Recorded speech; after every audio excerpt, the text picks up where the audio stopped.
Welcome to Quicksand, the most important news in pharma and biotech this week. In response to industry concerns, the FDA announced it has withdrawn its draft guidance on evaluating studies used to demonstrate analytical similarity between a biosimilar and reference biologic. FDA says it plans to reissue the draft guidance after considering changes to the document that will promote a more efficient pathway for the development of biosimilar products. To date, FDA has approved 11 biosimilars to 8 reference biologics since approving its first biosimilar in 2015. However, only a fraction of those biosimilars are available on the market, with legal challenges often adding years between approval and commercial launch. Unlike generic drugs, which are analyzed for bioequivalence to a reference drug, biosimilars must demonstrate that they are highly similar to a reference biologic, with no clinically meaningful differences between the two. In the now withdrawn draft guidance, issued for comment in September, FDA laid out recommendations for the information biosimilar sponsors should gather about a reference product and how that information would be used to develop an analytical similarity assessment to show that the products are highly similar. The guidance also included recommendations on statistical methods for evaluating analytical similarity. However, in comments submitted to the public docket for the guidance, industry took issue with many of the agency's recommendations. One of the biggest sticking points has to do with the number of lots of reference product FDA recommended to be sampled. In the guidance, FDA called for a minimum of 10 reference product lots to be sampled in order to establish meaningful similarity acceptance criteria. The agency also acknowledged that in cases where access to reference product lots is limited, alternative analytical similarity assessments may be considered. Other comments raised concerns about the agency's insistence that those lots come from U.S.-sourced reference, the potential for lot-to-lot variability, and the statistical methods for evaluating analytical similarity proposed in the guidance. The FDA's Center for Biologics Evaluation and Research announced it is launching a new program for early meetings with biologics developers. The new program, called Initial Targeted Engagement for Regulatory Advice on CBER Products, or INTERACT, replaces CBER's existing pre-investigational new drug meeting program. According to CBER Director Peter Marks, the new program will be better tailored to providing input to biologics developers at early stages of development and will help sponsors plan their development programs to gather evidence needed for FDA approval more effectively.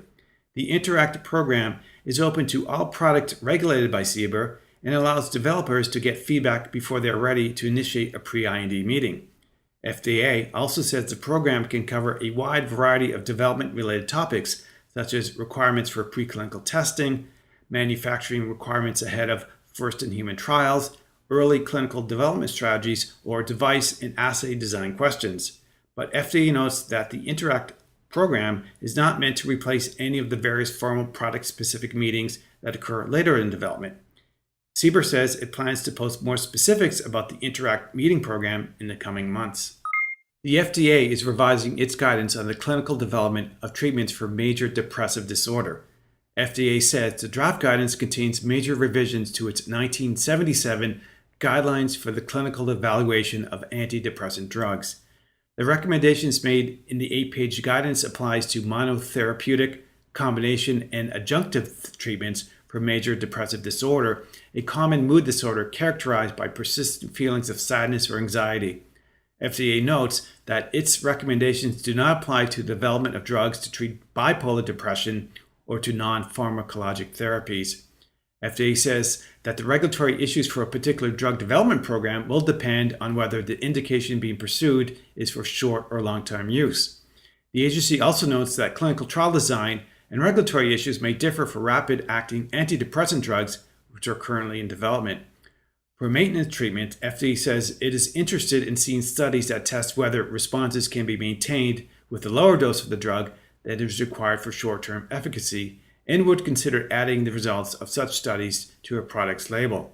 Overall, the guidance has been modernized to include more up-to-date evaluations, study designs, trial endpoints, and diagnosis tools. The guidance also provides recommendations for statistical considerations, the collection of long-term safety data, and recommendations for special populations, including pregnant women and children. The FDA issued a revised draft guidance providing recommendations to drug makers planning to request a waiver or reduction in user fees for drugs and biologics. The draft guidance updates the agency's 2011 final guidance, user fee waivers, reductions in refunds for drug and biological products. It details the various types of fee waivers, reductions, and refunds offered to industries such as those for pressing public health needs and when the fee would be a significant barrier to an applicant's ability to develop a drug.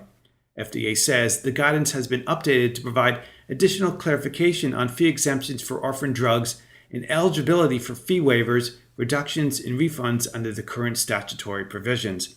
The guidance also explains the criteria for small businesses looking to qualify for fee waivers and refunds for their first application for a human drug and includes a new section for the content and format of requests for small business waivers.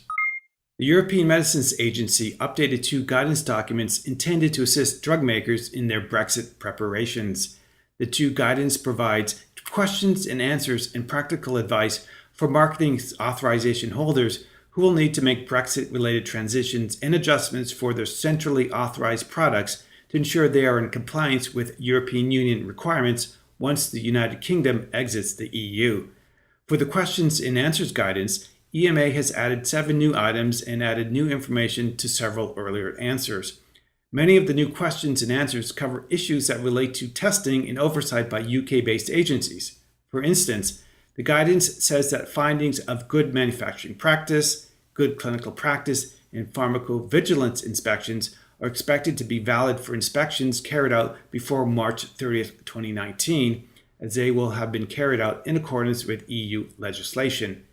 EMA also clarifies that it will no longer be able to provide consultation or scientific opinions on medical devices with ancillary medicinal substances to UK notified bodies after March 30th, 2019, as they will lose their status as EU notified bodies.